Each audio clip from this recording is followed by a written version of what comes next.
Post-game live with the Hall of Famer Chris Fuller, the pride of Yale, Zina Keita. I am Bonta Hill live here at the Gatehouse at Thrive City. Quickly, Zina, what a role reversal in that third and fourth quarter. Everything we said at the half. Take care of the ball, faster pace. Here we go. All right, and Stephen Curry took care of the ball. Then the Warriors took care of the ball. No turnovers in that pivotal third quarter. Steph, welcome to the show, and a great night for you. And you discussed it Friday night about the offense being stagnant. Well, it feels like you guys busted out of that slump in the second half, outscoring Minnesota 65-48. Tell us what was working there in that second half. We just try to keep things simple. You know, we got playmakers on the floor, and obviously Buddy shot the ball amazing. J.K. showed up in the second half with his force in the paint. Draymond setting guys up. Toon, Kevon, like the timely offensive rebounds, the timely rolls to the basket. Everybody contributed. Just trying to keep things simple. Like I said, not turning the ball over is huge. Went from 22 to 11 turnovers. That's the difference in the game. Steph, you were able to have 19 fast break points. When you think about the pace being spurred by the defense, how are you guys able to get things going defensively to get your offense going? We played really well defensively last game, too, against them, trying to make them make tough shots. You know Ant's going to get his. Right. Unbelievable player. But as long as you don't foul, you keep the game moving. And the turnovers, or the lack of turnovers helped our defense.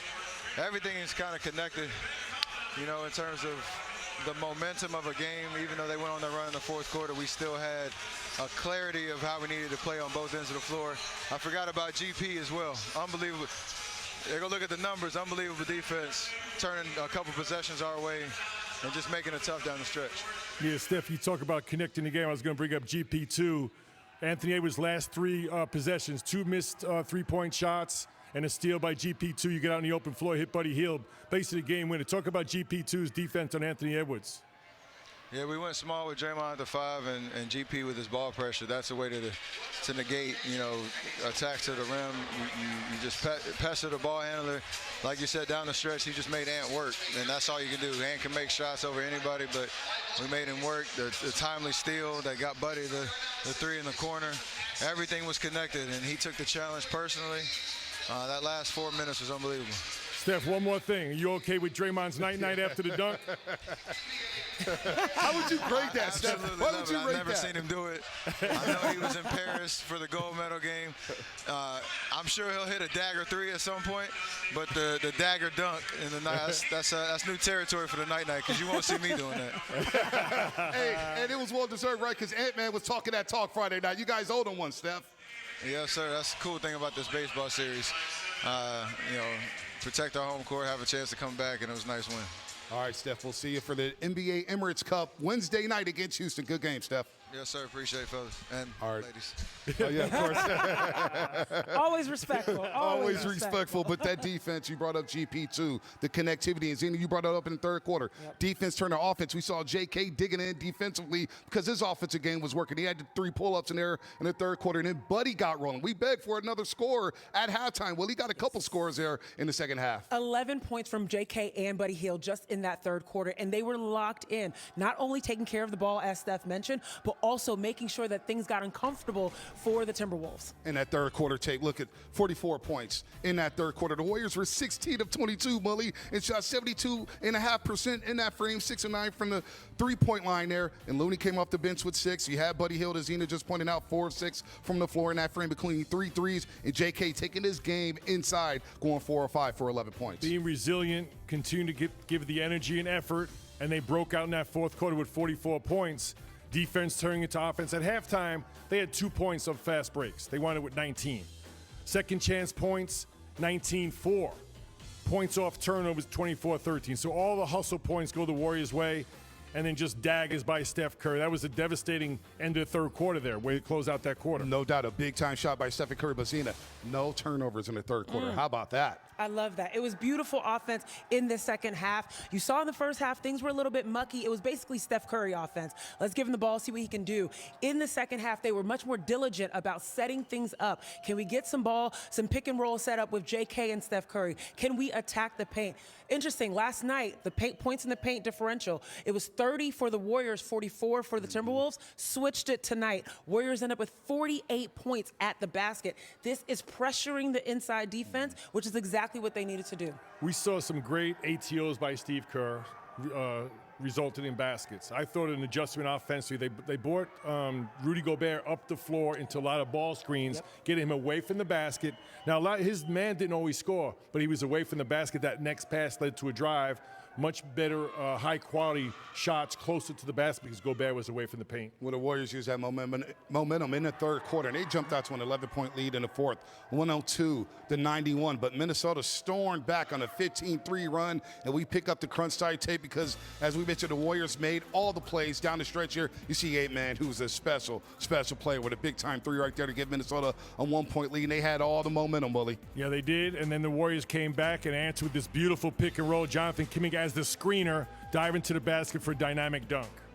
You see here Ant-Man trying to make a play Here's there, the steal by but GP2. GP2.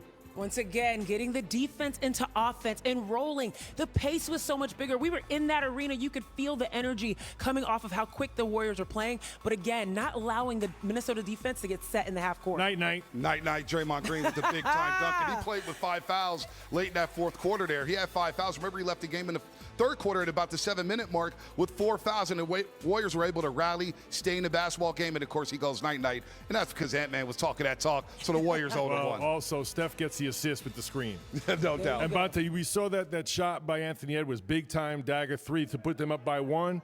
His next 3 possessions, 2 missed 3-point shots, and a turnover caused by GP2. No doubt about that. But how about the winning streak that Minnesota had over the Golden State Warriors? They had won 4 straight games against the Dubs inside this building at Chase Center. They had lost 6 or 7 overall to Minnesota, and they seemed to be the boogeyman to the Warriors. They had all the answers there, but the Warriors solved something here, Zena, and it started on the defensive end. It started on the defensive end. You saw people locking in.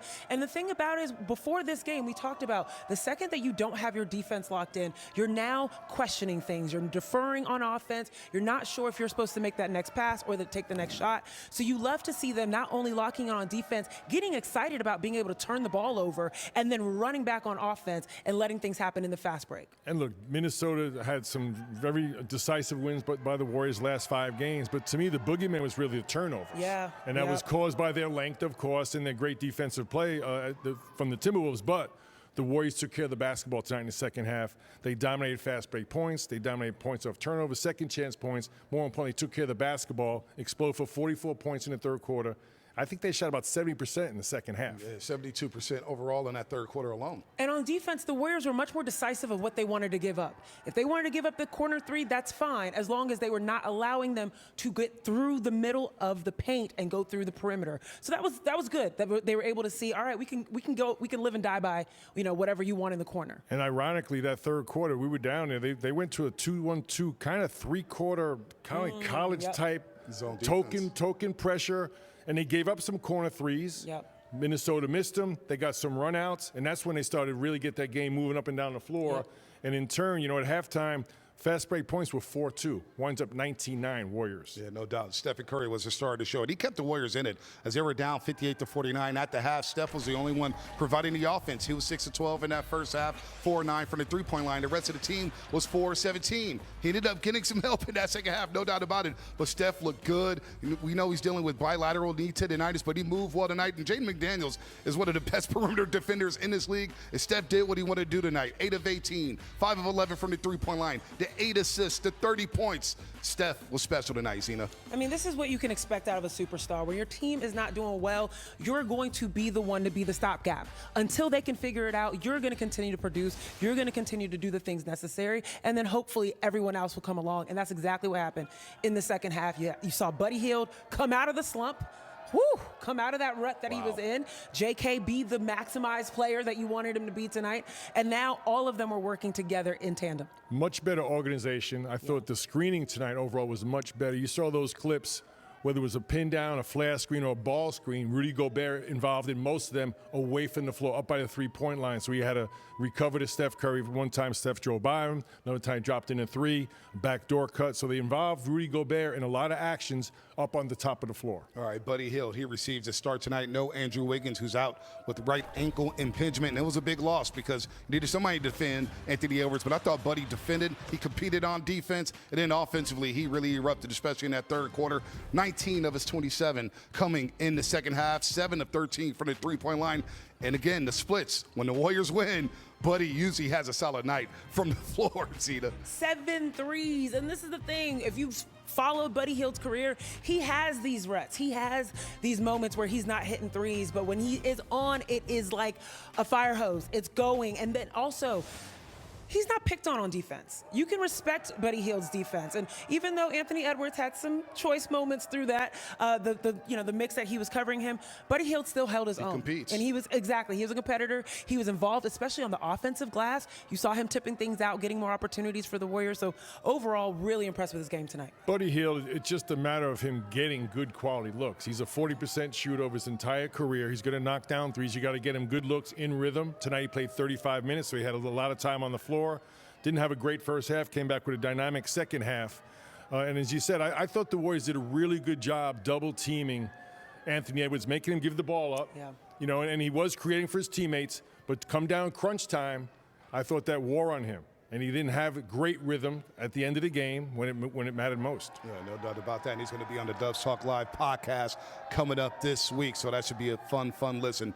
Buddy Buckets with a nice night, as well as Jonathan Kuminga. We talked so much on the pregame show about maximizing JK. Well, how about just maximizing a win? That's what Zena Mully said all pregame show with JK. Look, a slow start for him tonight, and you saw him engaged in that third quarter, Zena. You pointed out, look at his defense. He's engaged offensively. Woo! It's translating to his defense. Give me that. Give me that block shot right there. 7 rebounds.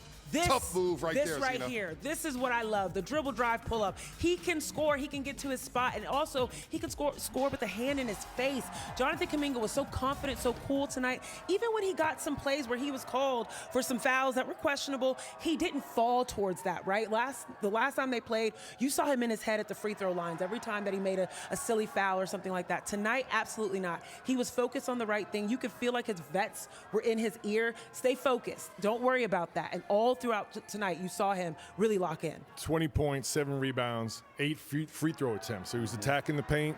I think Buddy Hield and Jonathan Kuminga both really impressive second half performances, because we said at halftime, who's going to help Steph Curry out in the scoring department? They both stepped up big time after really struggling in the first half. Yeah, I'm glad you mentioned the free throws. He's got to get to that free throw line. He made 5 of those free throws. Overall, the Warriors 14 of 20 from the free throw line, but 77 points between Steph, Buddy, and JK. I'm not sure if that's going to happen consistently, but with them being empowered to that starting lineup alongside Draymond Green, maybe Steve Kerr's found another formula here moving forward. You give a little bit more time to Jonathan Kuminga, he's going to produce what you need him to produce. And he did that tonight against a tough competition in the Minnesota Timberwolves defense. Showed up. We got to show Loon Dog some love, right? Oh, 6 of 8 off the bench, 12 points, Key big time buckets. rebounds, key buckets, Yes. knowing when to screen in the right place at the right time. Yeah. Kevon Looney, an underrated star tonight, Zena. Always on the glass, always cleaning things up, right? Whatever happens, he's always cleaning things up on the offensive end, and also being able to be a great screener. That is so key and underrated in an offense, to allow your guards to get off and get a clean look. Yeah, I felt like once Loon started setting screens on Steph with Gobert and they were doubling him, I Yes. think they just left him wide open, and all of a sudden they started going to with other players. So his screen and roll game opened up something for the Warriors. You saw Jonathan Kuminga in that pick and roll. You saw Draymond in there, involving Rudy Gobert in all the actions. Yeah, the Warriors get a big-time win over Minnesota. They had lost 5 in a row to the T-Wolves, but they snapped that streak tonight, and they get a much-needed win here, chasing her now, improving to 7-4 at home, and they'll get ready for the Rockets on Wednesday in the Emirates NBA Cup quarterfinals. We're going to have a one-on-one with Kevon Looney on the other side, plus hear from Steve Kerr. Toyota Warriors Post Game Live is